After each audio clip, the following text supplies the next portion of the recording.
meeting, and Ann, if you don't mind, just, because we just had like one other item on the agenda, we'll just get rid of a couple of silly little things that we have, and then get started, because I wanted David to be here for that. Let's see, under old and new business, we had the open meeting law complaints that were discussed at the last meeting. We just need to take a vote to, both parties, Cheryl and I, agreed to just drop them and move forward. So we just need to take a vote on that in open session. So is there a motion to drop both complaints? I make a motion to drop both open meeting law complaints. Okay, second? Second. Okay, all in favor? Aye. No opposed? Any discussion? Okay. 3-0. Any correspondence, Danielle, that we need? Yep. That's easy. The minutes. Did you guys get a chance to take a look at the minutes for the of May 18th? Yep. Everything look good? Fine. All right. Is there a motion to accept them? Make a motion to accept the minutes May 18th. Okay. Is there a second? Second. All right. All in favor? Aye. No opposed? Any discussion? Okay. Motion carries. Excellent. The minutes are approved. All right. I know David is on his way down, but we might as well just start. Just want to welcome Ann Williams. She's here to apply for John's position as principal assessor here in town. Ann comes to us with a lot of experience, and you guys had copies of her resume, I believe. Any? I saw it before. Okay. Yes. You. Did anybody have some questions that they would like to start out with for Ms. Williams? I have one. Okay. Please. Would you be willing to set some time aside to help the residents when they come to you to explain their assessment to them so they can understand why it's being assessed at the value that it is? Definitely. Yes. Would they need to make an appointment with you, or? Most days, well, I haven't worked here yet, so I don't really know the flow, but I've always had an open door policy. So if they come, I put whatever I'm working on, if I can, down and talk to them. Because most people, 5 minutes and they get it. I print out their field card, we go over it. I let them take it home, go over everything. If they have any questions, they come back. I had a woman a few months ago, I went through the whole thing and she still wanted me out to her house. So I went out to her house and everything that we had, she had. And she got it, you know, she understood. But for some reason, she thought we were double charging her because land was at the bottom with the amounts, acreage and all of that. And then it was at the top. So she thought she was getting hit twice. And I'm like, no, it's just, explains it, and then it's calculated up here, you know. But yeah, of course. All right. Do you have any other questions, Deb? I was wondering if, like, we have a lot of new businesses coming into town, and I was just wondering if you think that they should get a break on their taxes to move it, to come in, to bring their business into town. Like, some people say that, you know, like, because of the business, like, we might need different kind of equipment in town. Like, I heard there's a very tall building going up. I don't know exactly where, but it's going up and it's gonna be a business, and we might need like a bucket fire truck to reach that high. And do you think that they should contribute to the cost of some of the fire truck type of thing? And That would be just her personal opinion, because our Mhm. office doesn't have any control over that. That would be something with the selectmen Yep. and through David's office, if I'm correct, David. Anything like that would be negotiated through you guys, and it would have nothing to do with us. but it just I was agree. like, if they, and I don't want to see them like get a tax break because they're bringing their business into town. But that's got nothing to do with our office. They actually Okay. can't. They can't get a tax break through us just for bringing their business in town. The split rate, that kind of gives the residents a break, but for individual businesses, they have to follow the same pattern as everyone else. Planning board, go through administration. If they make a deal through them, that's one thing, but for assessing, we don't have any call on them. Okay. We're the last ones in the line. We get the plans last, we get the recorded whatever last. So we don't have any say in any of that. So that would be like the different departments. Yes. Okay. See, now I know something I didn't really know before. I thank you. Yeah. Did you have any other questions? I think I'm good. All right. I have a couple of questions. So here in West Bridgewater, we have a split tax rate. So have you worked in other communities that have a split tax rate, and are you familiar with dealing with that? Yes. I've worked in 2 other towns with the split tax rate, Okay. you know, so it gives the residents a break. It does. And as long as you don't go too high, it doesn't scare potential businesses out of town. They expect it a little bit, you know? Right, no, of course. And we don't seem to have a problem getting businesses in town. Right. That doesn't seem to be an No. issue. And how about with like some of the big box stores? Because we have CVS and Lowe's. And it seems every year they have attorneys on retainer, so. Well, the big box stores believe that they're not worth anything. So that's the fight. Every single town that has big box stores in it has to fight. So you just appraise them or assess them like they should be, you know. They're gonna argue, but you can't just let them have it, you know. Right, no, of course. Because I know you, on your resume, it said you worked in Weymouth for a little Yeah. while. I know Weymouth does. I'm not really familiar with Hopedale. Yeah. What does Hopedale have there in comparison to what we have here? Because I assume you're somewhat familiar with West Bridgewater, living close by. Exactly. Hopedale does not have any big box stores. They have Cumberland Farms and that kind of thing, which is nice, it's big. But they have a railroad, and they have an airport, and they have the marijuana facilities now, and they have so much that other people don't, so it's still assessing. Every time I go to, they have a little bit something, sorry. They have what everybody else has, and then a little bit something different. So the big box stores, you'll find Market Basket, Lowe's, those kind of things, Walmart. They're in different towns, but for the most part, they're okay. You know, you can deal with them. You go by rent. You have to do, for commercial, you have to do 2 different kinds of assessment. So it's usually sales or cost and then income. And they have to give us an I&E every year. So they can't argue too much if that's what they gave us, you know. Right. Excuse me. No, I have no. allergies, the pollen's killing me. Yeah, I think that's pretty Yeah. much with everybody nowadays. Yeah. And also, we just started doing, in your community as well, with the 504s and the utilities. Yeah. How is that working for you guys? Because this is, The 504's accounts are the utility accounts for personal property. And the DOR has advised everyone to get subcontractors. They actually gave us 3 different subcontractors to use in the beginning, the first few years, because the utility companies are fighting it, the new methodology. That's what they're fighting. Once they settle down, then we can do it. But otherwise, it hasn't been bad at all, you know? So sorry. no worries at all. And also here in West Bridgewater, and I'm not familiar with Hopedale, we have a number of agricultural properties. We have solar fields. Yeah. We have quite the variety of things. And I'm assuming you have solar, agricultural, forestry. So you're Everything. familiar Yes. with all of that and how Yeah. it works there.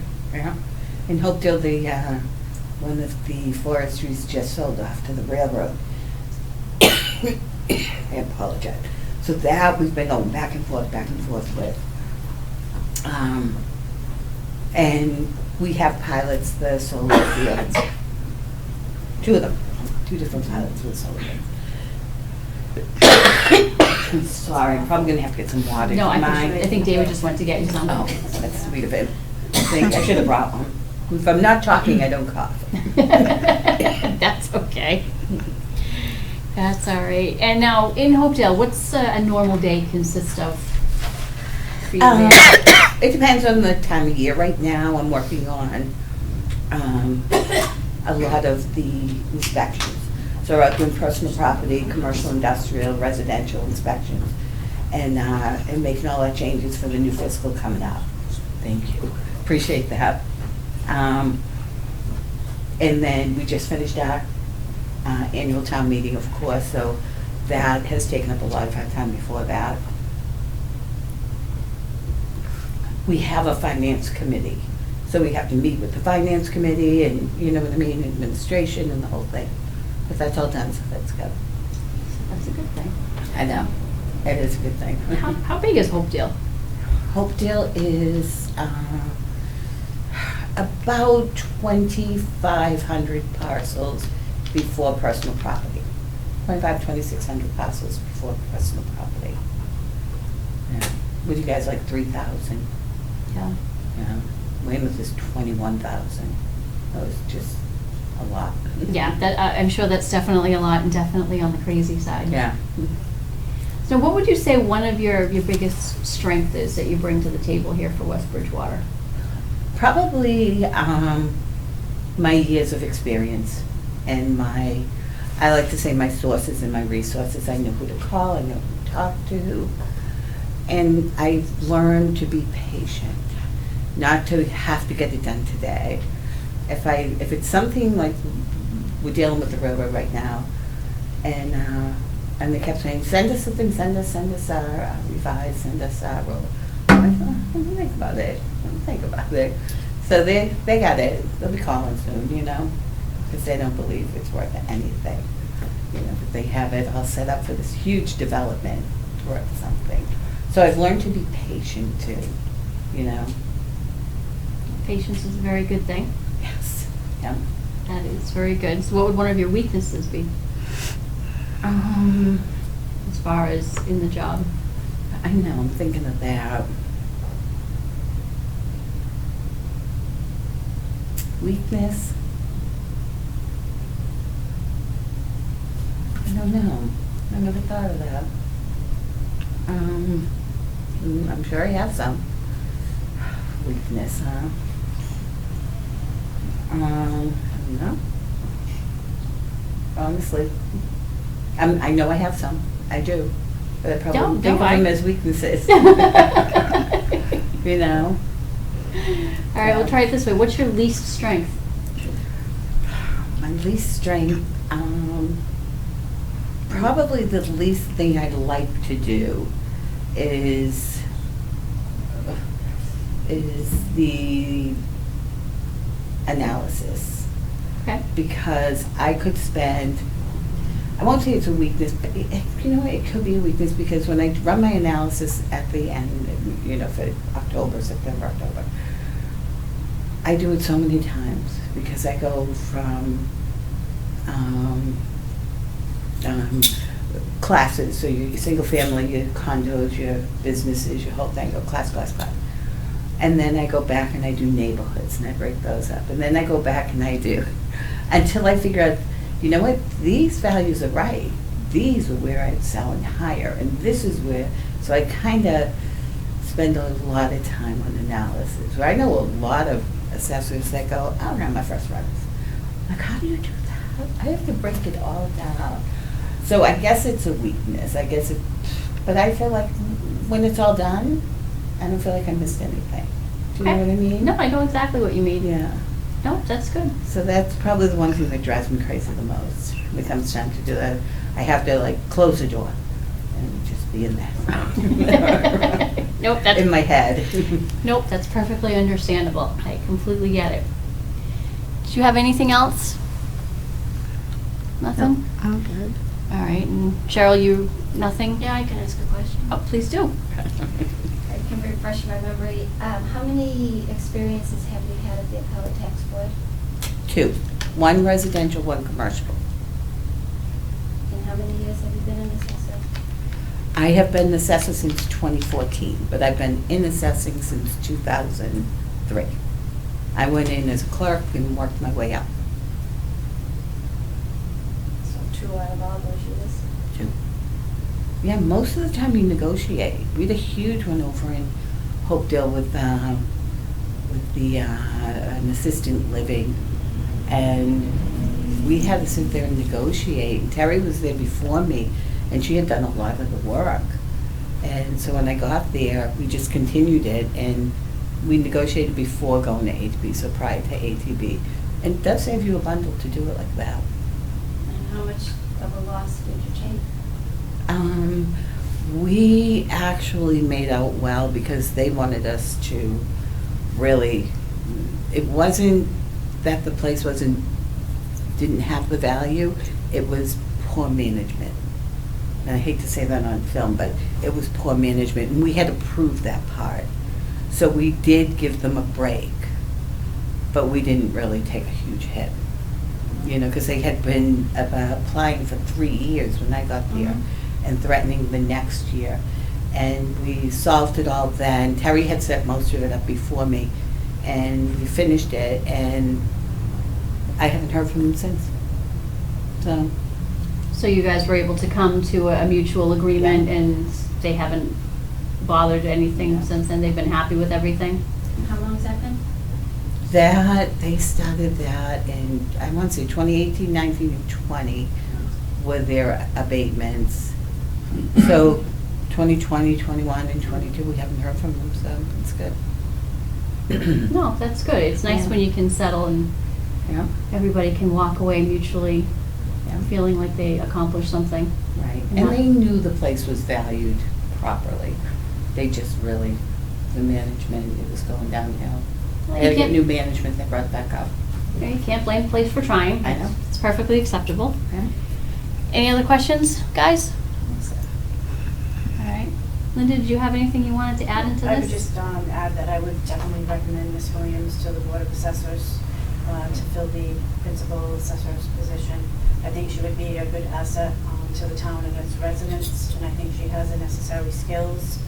And I just wanted to highlight her contract will be a 1-year contract. Her salary will be $80,000 a year. She will have 3 weeks vacation and 12 sick days. Okay. So I would ask for the board. All right. David, did you have anything you wanted to add into this right now, at this point? No, I do not, thank you. Okay, just figured I would check. All right. Is there a motion to appoint Ms. Williams as the principal assessor? Oh, actually, I'm sorry, one more question. No, never mind, I answered my own question, I'm sorry. Sorry, I already answered that. Is there a motion to appoint Ms. Williams as the new principal assessor for the town of West Bridgewater? I'll make a motion to appoint Ms. Williams, the new assessor for the town of West Bridgewater. Is there a second? I will second it. All in favor? Aye. Aye. I abstain. Opposed? Abstain? Okay. Any further discussion on it?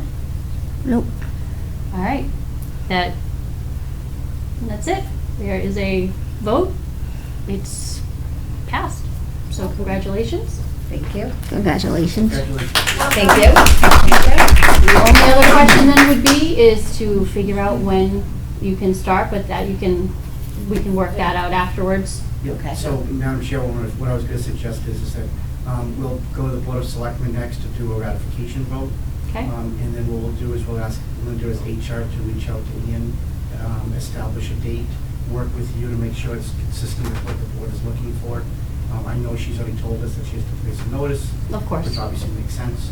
So, but once we get that information, we'll pass it on to the board. Okay. All right. The only other thing we have here is we have a contract from Ms. Williams. So I'm going to ask the board to sign it while they are here.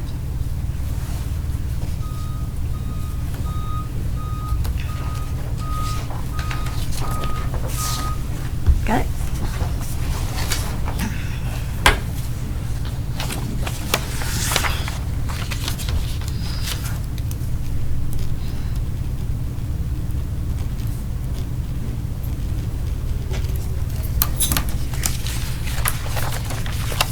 So, No, I don't agree with this contract. All right, thank you very much. All right, Ann, we're just going to ask you to sign the contract, so Linda can bring you upstairs to meet with the selectmen, and they can ratify the now signed contract.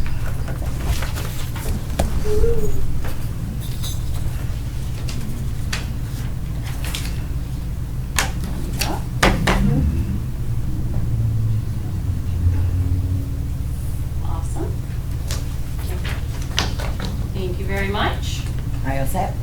You are all set. You are now Linda's. Thank you. Go to our next meeting. It's meeting after meeting after meeting. Thank you. There you go.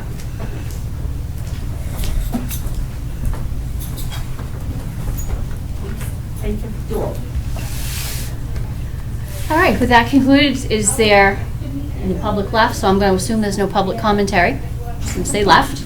I guess that took care of their comments for tonight. Anyone else have anything? nope. Nothing? Good? All right, with that being said, we're going to enter into executive session to review applications for abatement exemptions classification relative to Purpose 7, MGL Chapter 59 and 60, if applicable, review and discuss strategy for pending appellate tax board cases relative to Purpose 3 and 7, MGL Chapter 19 and 60, because to do so in open session could have a detrimental effect on the board's litigation position. Do I? Second. So I'm going to say, there's a motion and a second. All right, so do a roll call vote. Ms. Smith? Yes. Ms. Colley? Yes. And myself, yes. So we are now going into an executive session, not to reconvene in open session 6:25. at 6:25.